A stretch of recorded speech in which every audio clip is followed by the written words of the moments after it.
দুনিয়া কিছুই না, কিচ্ছু না দুনিয়া। সকালে আপনি না থাকলে আপনাকে বিকেলেই এরা মাটি দিয়ে আসবে।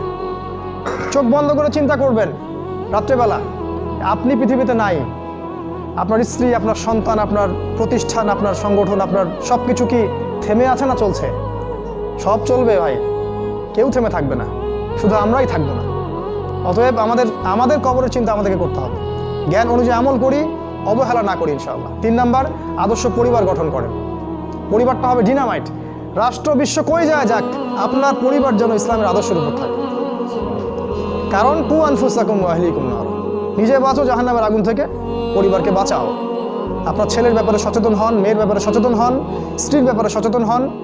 আপনার পরিবার, আপনার রক্তের সম্পর্ক, আত্মীয়, এদের মাঝে আপনি দিনের প্রচারটা করেন। কোথায় কে জাহান্নামে যায় যাক, ওটার পরের চিন্তা আপনার, ওটা চিন্তা আপনার করতে হবে না। এখন আপনি আপনার পরিবারের দিকে ফোকাস করুন। যদি আপনি পরিবারকে ইসলামিক আদর্শে গড়তে না পারেন বা অবহেলা করেন, অবশ্যই আপনাকে এর জন্য আল্লাহ পাক জবাবদিহি করাবেন।